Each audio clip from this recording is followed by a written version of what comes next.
Do you know what's worse than retiring late? That's retiring on time or early, thinking you got everything put together, and then running out of money. I've seen it happen a few times now, and most times it's completely because of these 5 traps that were avoidable, but they didn't know the proper steps or how to avoid them. So if you're a Washington State employee, let's walk through the 5 biggest mistakes that lead people to running out of money in retirement. So it's important to know that pensions don't always mean comfort. While you have guaranteed income for the rest of your life, that pension is only so big. And if you misspend your money through improper distributions, getting too carried away early enough, your liquid savings can run out, and then you're forced to essentially live paycheck to paycheck, pension to pension, social security check to social security check in retirement when you should be enjoying it and having the freedom to do things that you want at will. So trap number 1 is just overspending early on, usually within the first 5 years. This happens when people feel like they deserve things or they want to celebrate it and they go on big trips. I've seen someone who didn't have a whole lot of money saved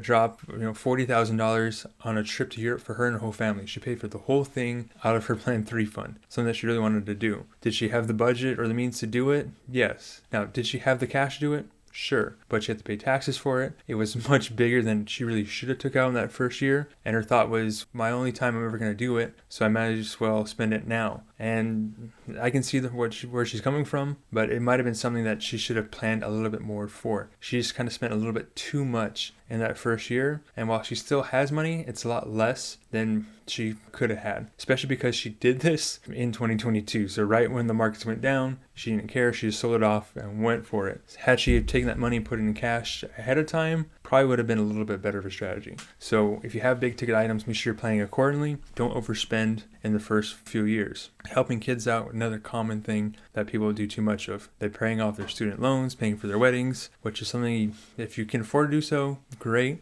But if you're going above and beyond your means to be more macho or to be that person that people kind of look up to, and you ended up draining your account, running out of money, probably not the smartest bet in the long run. Now, sometimes this overconfidence comes from the markets have done well. So if I only needed 600,000, but I have 700,000, that extra couple $100,000, that's my fund money. I can spend that because it doesn't cost me anything. It's extra. But you're kind of blowing up that buffer a little too early. There's still a lot of things that can come up. You got inflation, taxes, healthcare stuff. They can eat that 200,000 up like that. So just because you have a buffer doesn't mean you should spend it all right away. Remember, retirement is kind of a marathon. Even if you only plan on living to 80 or 83, we all know people that have lived into their 90s or further. So you should plan just like that. Plan like you're going to live to 90 or 100, because it's better to have more money down the road than it is to run on 80 and have significantly come back and not be able to do the fun things, travel to see grandkids and things like that. To avoid this, set a fun budget for the early years, vacations, big expenses, things that you want. You can still do it, just make sure you have the budget for it and it doesn't conflict with what your spending needs are. So if we need money from that portfolio, we need to make sure that the budget is separate from that we're not pulling money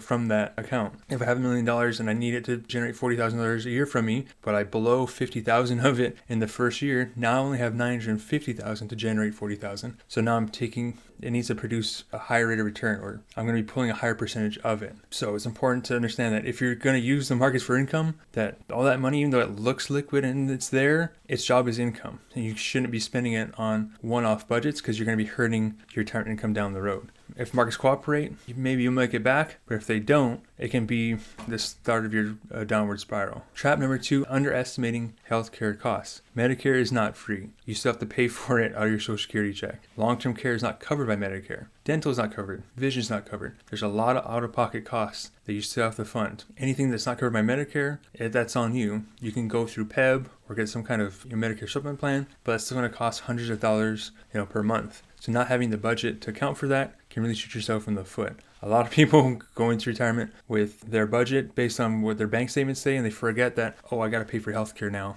My employer doesn't cover it anymore. And that can be a big shock to people, especially true when you start doing the whole copay, out-of-pocket costs, things like long-term care. Things can get out of hand quickly. So make sure you have a plan set aside to paying for the healthcare costs. You want to have some type of healthcare buffer or a way to cover these. So when you're going through your planning, estimate what your healthcare cost is and do it all. Do your Medicare costs, supplemental costs, and what the copays are, all of it. Then you kind of get an idea of how much you need. Now, if that number scares you, you're like, I don't know if I'm going to take that from my portfolio. It's kind of scary. You can always use something like a TAP annuity to generate that extra $1,000, $2,000 a month to help offset or cover most of that healthcare bill. A lot of people like going to retirement knowing that their pension pension, Social Security, and their TAP annuity is enough to cover all of their living costs. So whatever your fixed costs are per month, having it covered from a guaranteed income source can make the world of difference. Trap number 3 is relying too much on market-based income. So in retirement, there's 2 types of income. You have the guaranteed income sources, pension, Social Security, TAP annuities. Those things are coming to you for the rest of your life, plus a little bit more for cost of living adjustments every single year. Market-based income or discretionary income comes from your investments, Plan 3 accounts, 403bs, deferred comp. You can kind of pick and choose how much you want from that. No one's going to tell you how to take money from that account. That's up to you to figure out how much you should pull out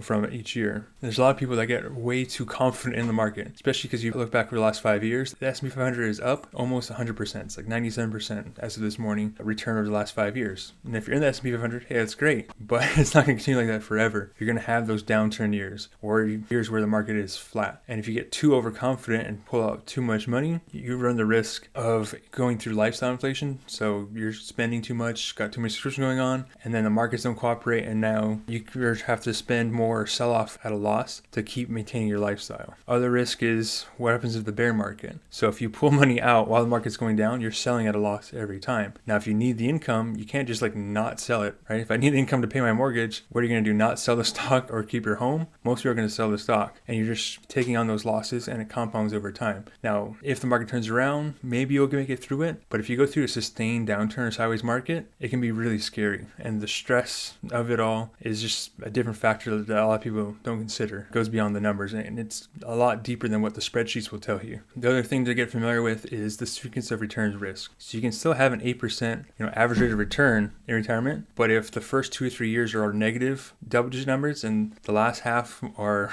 more positive numbers and it averages out to 8%, but because you lost so much in the early years, you can still run out of money quickly early on, even though you did average 8% per year. So remember that average rate of returns don't mean a whole lot. It's all dependent on the order that they come into. So ways to avoid this trap is don't rely on it too heavily. For your income that's for your expenses that are going to be there forever, those should be covered from guaranteed sources. Pension, Social Security, annuities should cover all of your month-to-month fixed incomes aren't going away, like your healthcare costs, your mortgage, property taxes, car payments, whatever it is that you see yourself having for the foreseeable future should all be covered from guaranteed income sources. Now, your discretionary things like your vacation funds, trips, eating out, that can be covered from the markets, because those things we can cut or skip should we need it if the markets don't cooperate with us. Whereas if you're relying on the market to cover your healthcare costs, that can be a little tricky if they don't cooperate. Now, trap number 4 is just ignoring tax strategies. There's a lot of people that will just start pulling money out, transferring money, and doing all this kind of thing, without any kind of plan. The thing to remember with taxes is every single transaction or time you touch money, there's some type of tax consequence. Every single time. I get paid, I got to pay income tax. I make a withdrawal, paying taxes on it, paying capital gains taxes on it. So every time money changes hands or moves, there's some type of tax consequence to it. So it's important to have a tax plan to know when to pull money out, from which account, when to change, when to make certain moves to minimize your long-term tax bill. Anybody can make a plan to give you the biggest refund back at year 1. But getting a big tax refund isn't the same as tax savings. If you go to the store, you buy something for $5, but you only have $100 on you. You give them the $100, give you $95 back. You're not going to celebrate that as, hey, look at it, the store just gave me $95 back. It's because that's what they owed you. The same is true when you do your tax filing. Just because you get $6,000 back as a tax refund isn't because you won the system. It's because you overpaid and they kept your money for a long period of time. So anyone can make you look good on paper with getting big tax refunds, but if the goal is to minimize your long-term tax bill, that's when you need to have tax strategy in place. A lot of CPAs or tax filing experts don't do the tax strategy part. They take the documents you give them, they put in their software, it spits out the return, you sign it, you pay them, and that's it. That's not tax planning. That's just reacting or going off of what the forms say. If you want planning, you need to have someone that's going to be ahead of it, that's going to tell you, here, these are options, this is what we can do, that's how it's going to affect us in the long run, should we do it or should we not? And when you get ahead of it, you can start really seeing the tax savings come down the road. It's not an immediate benefit, it's something that happens over time. So this is something that you should be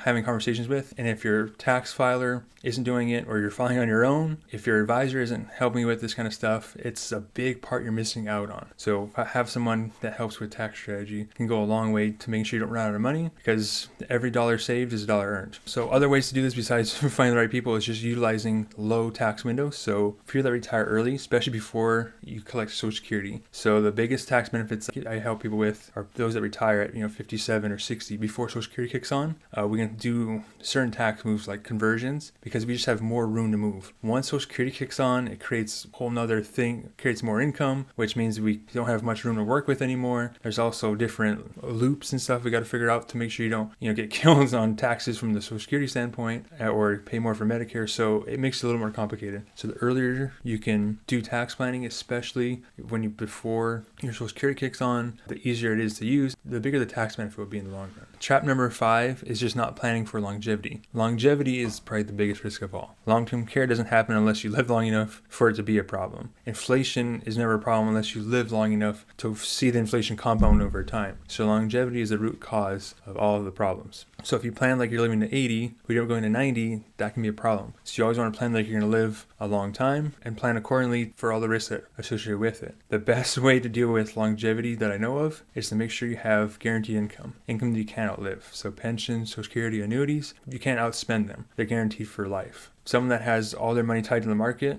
they might run out at age 80, 85, depending on spending habits, things like that. The nice thing with those, with like the TAP annuity, Social Security and stuff, is you can't outspend them or can't outlive them. They're with you forever. And they have cost of living adjustments built to them. So you can deal with the longevity risk the best by having your income guaranteed and tied to your lifespan, not tied to market performance. So I wouldn't plan your retirement based on averages. I always plan for the what if scenario. What if I live longer? Or what if I spend more than this scenario? And that will give you a really good starting point to making sure you don't run out of money due to longevity. All right, so to summarize all this up for you guys, when it comes to building up your own retirement system, anything that's essential expenses, things that you need or foresee having to spend every single month for the rest of your life, those should be covered by guaranteed income sources, pensions, Social Security, annuities. And then your flexible expenses, the optional fun things we like to do, can be covered by investments. Because if investments don't work out or have to take less, we can always cancel a subscription or spend a little bit less eating out. We can't really do that with our property taxes or healthcare insurance. So